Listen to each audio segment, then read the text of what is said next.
Swag.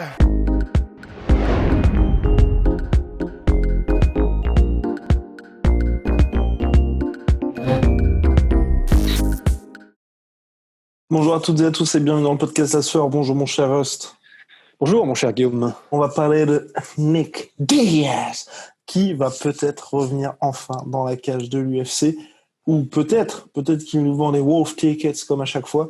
En tout cas, Nick Diaz, c'est le Big Brother, le grand frère de Nate Diaz, ancien champion du Wake, ancien champion du Strikeforce.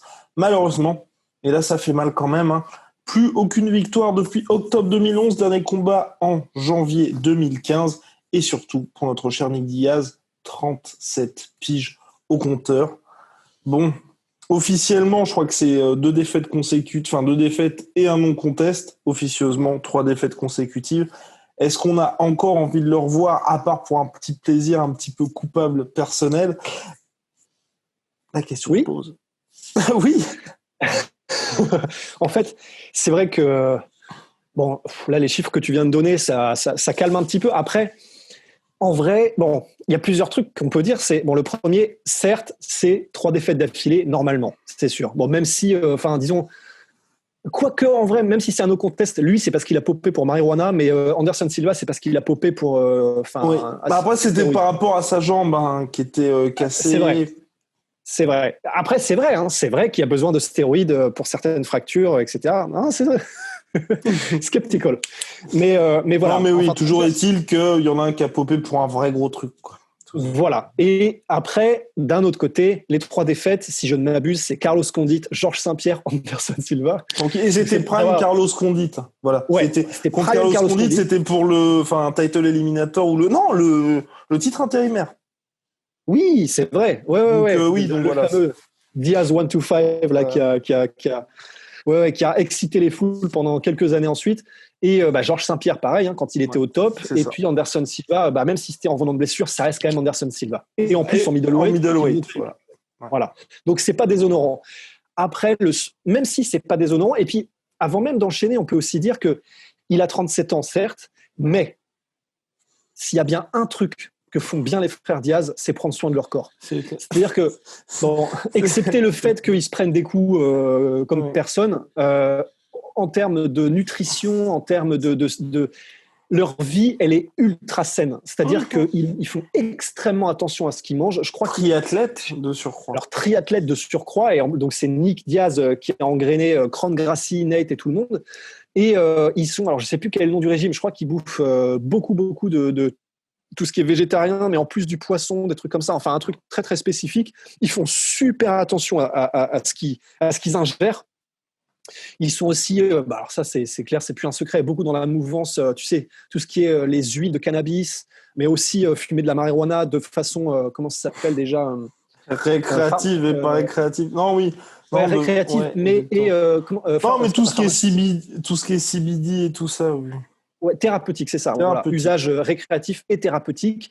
Donc, ce qu'on veut dire par là, c'est que même s'il a 37 ans, à part les coups, et c'est sûr que c'est pas un petit à part, c'est énorme. C'est-à-dire que Nick Diaz, toute sa carrière, c'est pas du tout qu'il reposait. Ah non, mais c'était pour dire, mais pour moi, c'est presque une bonne chose, parce qu'un Nick Diaz actif se prend forcément beaucoup de coups. Oui, c'est vrai. Après, hop, voilà, on ferme sa fenêtre comme ça, on est multitâche. En plus, c'est vrai que faut voir ce qu'il a fait pendant ces 5 ans, parce qu'on n'a pas eu beaucoup de nouvelles, parce que tout ce qu'on voit sur les réseaux sociaux, c'est quand il sort avec ses potes. On ne sait pas grand-chose de son régime d'entraînement sur ces années-là. Ce qui est sûr, c'est qu'il a continué de s'entraîner parce que de toute façon, c'est même malgré ce qu'il dit, le fait qu'il n'aime pas combattre, que l'entraînement, c'est même pas malgré ce qu'il dit parce que c'est pas incompatible, mais l'entraînement en revanche, il adore ça, le fait de devenir un ninja, le fait de, c'est les propres mots des frères Diaz, le fait de devenir le meilleur athlète possible, etc. C'est quelque chose qu'ils adorent. Il fait pas le triathlon, le jiu-jitsu, c'est pas devenu un athlète autant d'exception et un sportif autant d'exception en n'étant pas un petit peu au moins amoureux de ce sport et sans avoir il n'aurait pas pu le faire s'il n'avait pas eu cette volonté de devenir, en gros, un athlète ultime, quoi. Donc, ce qui est sûr, c'est qu'il a continué de s'entraîner.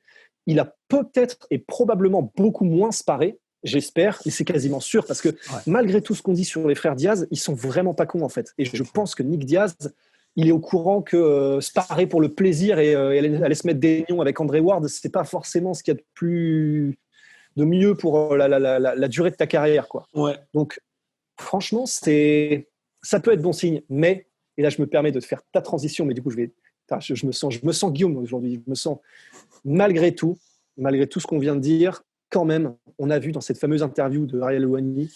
Il y a un an, déjà. Enfin, il y a un an.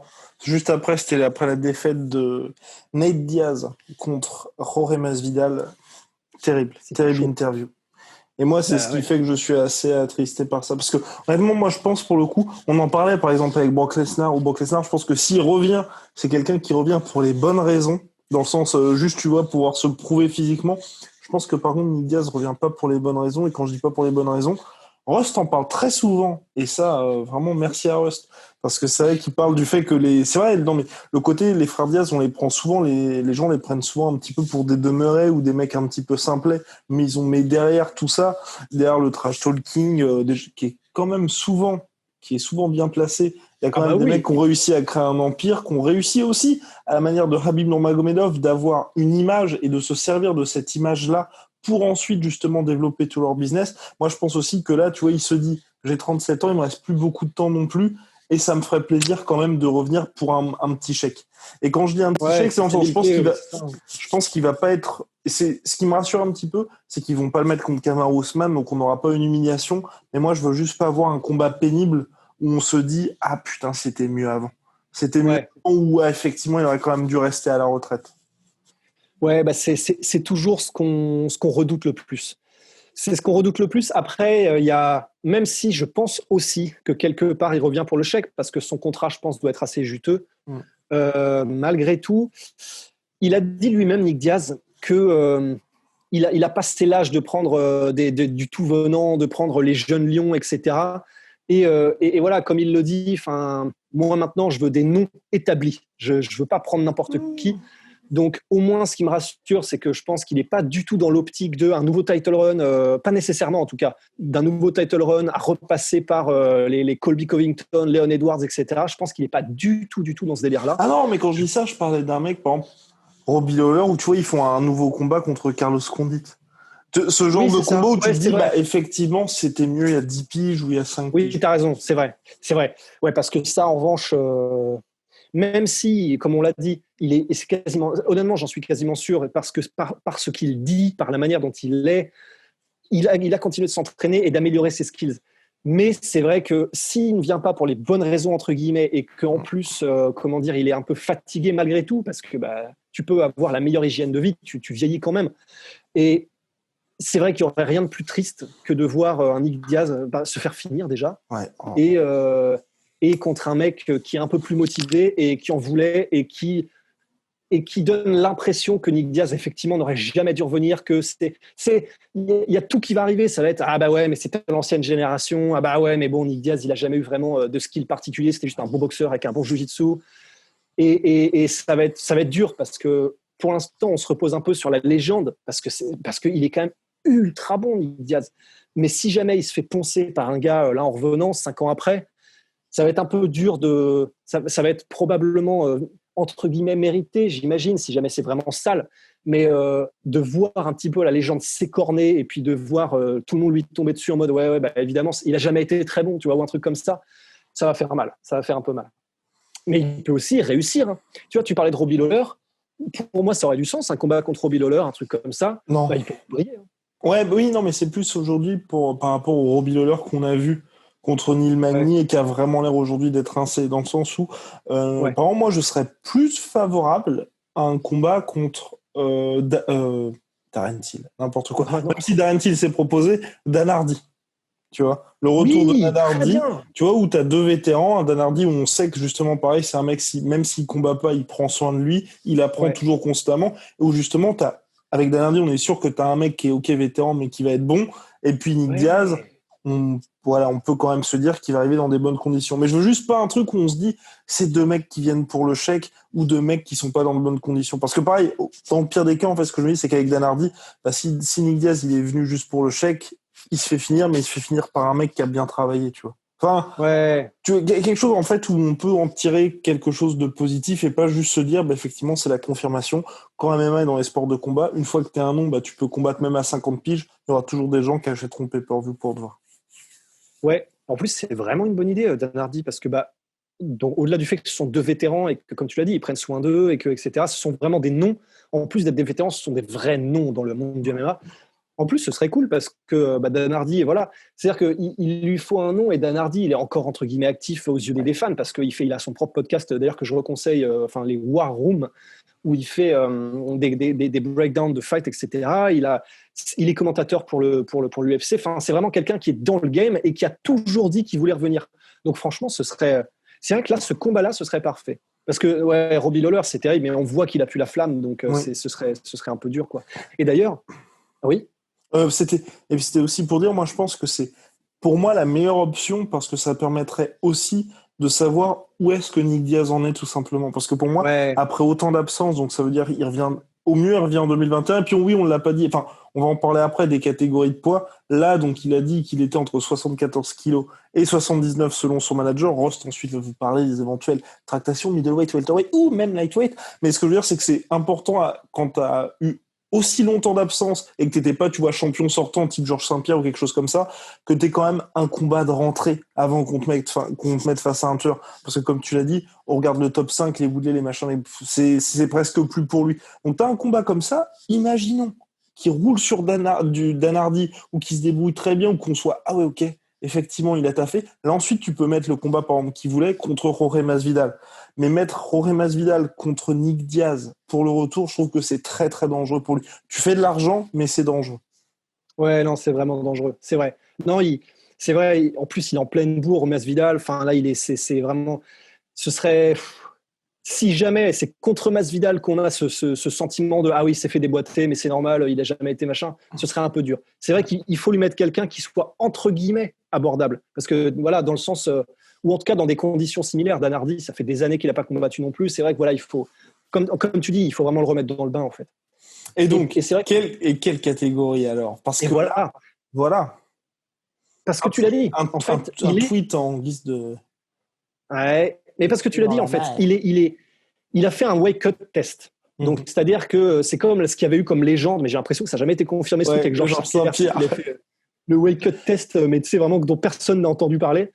Mais Nick Diaz donc fait un wake-up test. Et alors, dans le tweet de Ariel Helwani, il marque en anglais « He weighs in between, je crois que c'est 165, 175 ». Donc, c'est en pounds. Donc, c'est ça l'équivalent probablement de 80, que ce que tu disais, 74 kg, 79. Mais alors, la phrase, elle est bizarre parce qu'elle peut être interprétée. Est-ce que, du coup, ça veut dire que son poids de tous les jours, c'est entre ce poids-là et donc il fait des tests wake-up pour potentiellement la lightweight, ou est-ce qu'il vient de faire un wake-up test et après son wake-up, il est entre 165 et 175, sachant qu'ils ont évidemment fait exprès de dire entre 175 et parce que moi je pense que c'est après le weight cut il est comme ça. Je pense aussi, parce que d'un autre côté, si jamais il fait des wake cuts pour lightweight, parce que je sais que c'est des mathématiques pétées, tu vois, mais 74 kilos, t'es qu'à 3 kilos de lightweight, tu vois. C'est clair. Mais et je me dis, tu vois, en vrai, ça a du sens, un combat contre Dan Hardy. Dan Hardy, lui, il a dit aussi, donc c'est un welterweight de carrière, il a dit qu'il voulait revenir en lightweight s'il revient. Bon, on a quelque chose qui commence à se dessiner gentiment, quoi. Oui. En plus, tu sais, le problème, c'est que bon, je sais pas. De toute façon, il reviendra probablement pour le chèque et on peut pas l'en blâmer. Nick Diaz, il le mérite. Mais parce que lightweight, c'est quand même Khabib. Et s'il y a bien le pire style possible pour Nick Diaz, c'est Khabib. Donc, mais qu'il revienne au moins en lightweight pour montrer ce qu'il peut faire, ce qu'il saurait faire en lightweight, c'est-à-dire avec un corps de lightweight. Ça se trouve, il sera encore meilleur, on n'en sait rien. Contre un gars comme Dan Hardy, non, franchement, ça sniffe bon. Hein. Enfin bref, voilà, n'hésitez pas à nous dire ce que vous pensez du retour potentiel de Nick Diaz. Est-ce que vous y croyez? Est-ce qu'on s'enflamme? Est-ce que la sueur s'enflamme une fois de plus? Personne ne sait en tout cas. Avec Venom, moins 10% surtout avec le code la sueur. Dès demain, vous aurez la vidéo de Rust qui s'entraîne comme Lomachenko. Et ça, c'est une promesse. Ouais. Et puis pas comparer non plus des oranges et puis Et puis des litchis, quoi. Et puis moins 42%, surtout avec le code la sueur sur la boutique MyProtein jusqu'au 14 septembre. Voilà, le lien est aussi dans la description. À très très vite. À très très vite, messieurs, dames. Swear.